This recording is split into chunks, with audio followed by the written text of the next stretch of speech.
What responsibility does Franklin County Children's Services bear for these outcomes? So are we talking about premature youth, medically fragile youth who have passed in our system? When kids end up in negative outcomes, either they end up dead or they end up in an incident that claims another life, what role does the county play for that? Yeah, we play a role, our community plays a role, right? Children are a product of our community. Children are homegrown, and we're all responsible for the health and wellness of all families in our community and all of their children. And I think that as a community, we really do need to come together. These are very difficult challenges to solve, and they can't be solved by our system. They can't be solved by any individual system. We really have to come together as a community and understand that our teens are suffering.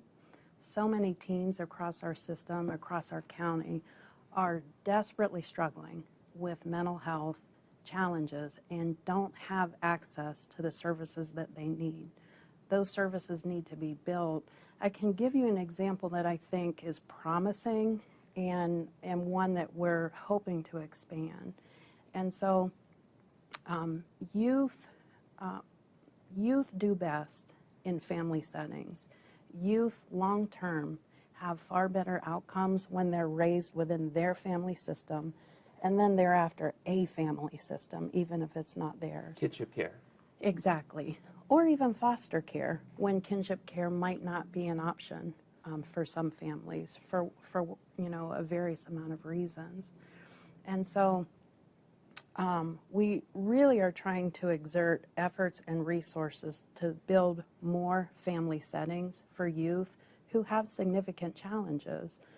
And so we have, for example, a contract that has taken their congregate care emergency shelter concept that was more of a brick and mortar emergency shelter care.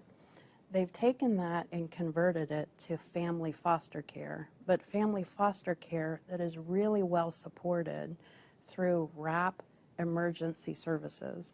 And so rather than a foster parent really shouldering a lot of the supervision for youth, agencies are now looking to enhance services in family-like settings so that youth have the benefit of a family, but also have families have the services that they need on an immediate basis, on an emergency basis, so they don't have to go it alone.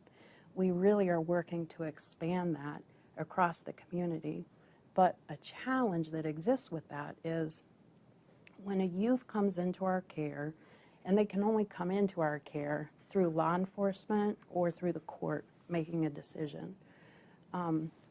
Once they come into our care, what we know of that youth needs to be shared with potential placement providers. And so if a youth has been a part of gun violence, assault, domestic violence, rape, finding a family-like setting that can shoulder the risk that comes along with those behaviors is monumentally difficult.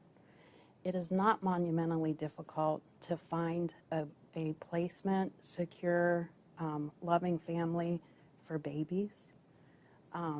But when we're talking about teenagers, I think as a community, we really have to understand that these are our children too.